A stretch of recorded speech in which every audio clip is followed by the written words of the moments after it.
ഈശോയിൽ ഏറ്റവും സ്നേഹം നിറഞ്ഞ പ്രിയ സഹോദരി സഹോദരന്മാരെ, കുഞ്ഞുമക്കളെ, ചോദ്യങ്ങൾ പലവിധമുണ്ട്.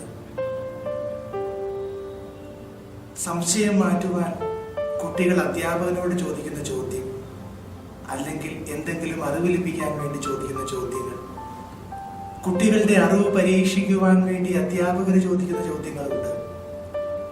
ഇനിയും ഒരു മനുഷ്യനെ കുടുക്കിലാക്കുവാൻ, അവനെ കെണിയിലാക്കുവാൻ വേണ്ടി വക്രബുദ്ധിയോടുകൂടി ചോദിക്കുന്ന ചോദ്യങ്ങളുണ്ട്.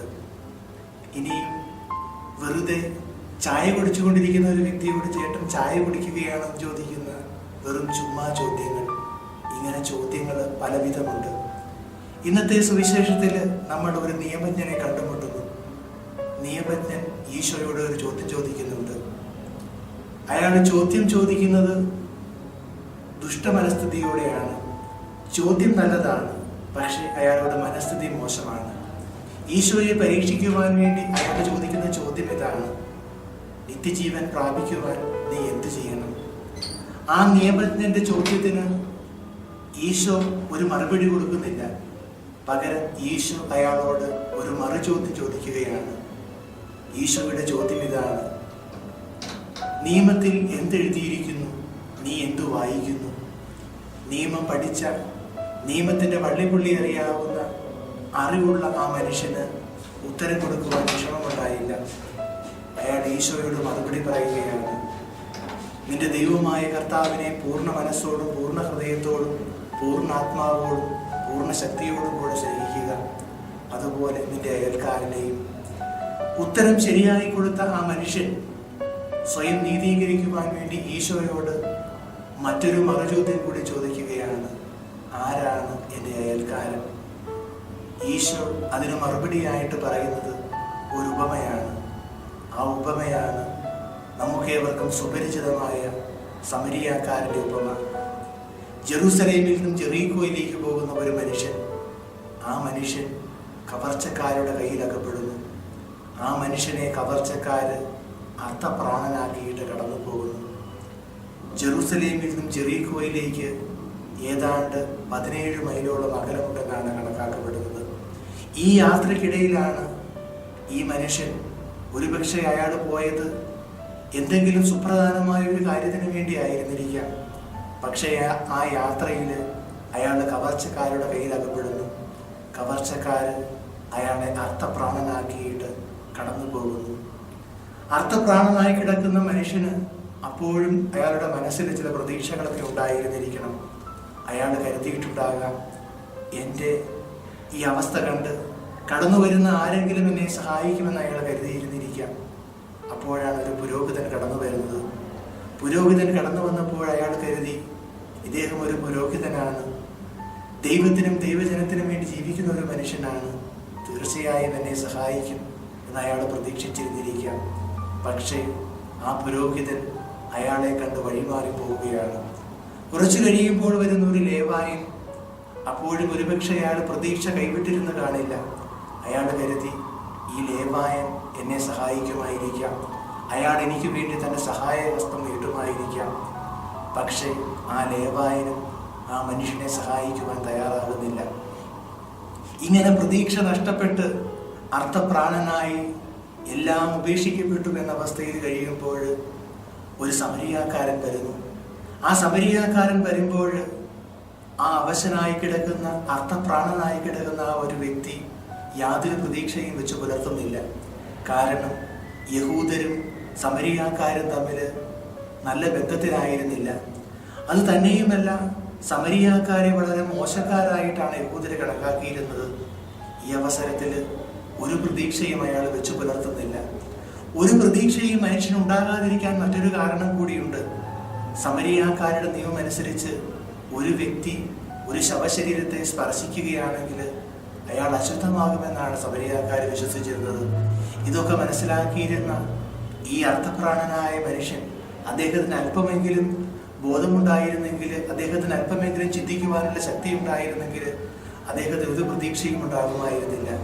പക്ഷേ പ്രതീക്ഷയ്ക്ക് വിപരീതമായി ആ സമരിയാക്കാരൻ അവിടെ കിടക്കുന്ന, തൻ്റെ സഹായം ആവശ്യമുള്ള ആ മനുഷ്യന്റെ മുമ്പിൽ സഹായഹസ്തം നീട്ടുകയാണ്. അയാളുടെ കഴുതപ്പുറത്തുനിന്ന് പുറത്തിറങ്ങുന്നു. ഈ മനുഷ്യന്റെ മുറിവുകൾ വച്ചു കിട്ടുന്നു. ഈ മനുഷ്യനെ സത്രത്തിൽ കൊണ്ടുപോയി ആക്കുന്നു. അതിനുശേഷം സത്രക്കാരനോട് പറയുകയാണ്, ഇവന്റെ ചെലവിന് ഞാൻ തരുന്ന ഈ ധനാറ പോരെങ്കിൽ ഞാൻ വീണ്ടും വരുമ്പോൾ നിനക്ക് ഞാൻ തന്നുകൊള്ളാം. ഈ ഉപമ പറഞ്ഞ് അവസാനിപ്പിച്ച ശേഷം ഈശോ ആ നിയമജ്ഞനോട് ഒരു ചോദ്യം ചോദിക്കുകയാണ്. കവർച്ചക്കാരുടെ പിടിയിലകപ്പെട്ട ആ മനുഷ്യന് യഥാർത്ഥത്തിൽ അയൽക്കാരനായത് ഇവരിൽ ആരാണ്? അതിനുത്തരം പറയുവാൻ നിയമജ്ഞന് വിഷമമുണ്ടായില്ല. നിയമജ്ഞൻ പറയുകയാണ്, അവനോട് കരുണ കാണിച്ചവൻ തന്നെ. ഈശോ അയാളോട് പറയുകയാണ്, നീയും അതുപോലെ ചെയ്യുക. ഈ ഉപമയിൽ നമുക്ക് 6 കഥാപാത്രങ്ങളെ കണ്ടുമുട്ടാൻ സാധിക്കും. ആദ്യത്തെ കഥാപാത്രം ജെറൂസലേമിൽ നിന്ന് ജെറീക്കോയിലേക്ക് യാത്രയാകുന്ന ആ മനുഷ്യനാണ്. രണ്ടാമത്തെ കഥാപാത്രങ്ങള് കവർച്ചക്കാരാണ്. കവർച്ചക്കാര് അയാളെ അർത്ഥപ്രാണനാക്കിയിട്ട് കടന്നു പോകുന്നു. ഒരുപക്ഷെ നമ്മളൊരു ആത്മപരിശോധന ചെയ്തു നോക്കണം. നമ്മുടെ ജീവിതത്തിൽ നമ്മുടെ വാക്കുകൊണ്ട്, നമ്മുടെ പ്രവൃത്തി കൊണ്ട് ആരെയെങ്കിലും നാം അർത്ഥപ്രാണരാക്കുന്നുണ്ടോ? ഇനിയും നാം കണ്ടെത്തുന്ന മൂന്നാമത്തെ കഥാപാത്രം പുരോഹിതനാണ്. പുരോഹിതൻ ദൈവത്തിനും ദൈവജനത്തിനും വേണ്ടി ജീവിക്കുന്നവരാണ്.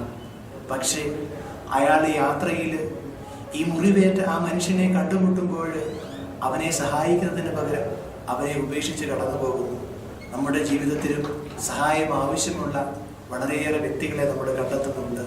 പക്ഷേ പലപ്പോഴും നമ്മുടെ സൗകര്യങ്ങൾക്ക് വേണ്ടി നമ്മൾ അവരെ മറന്ന് കടന്നു പോകുന്നു.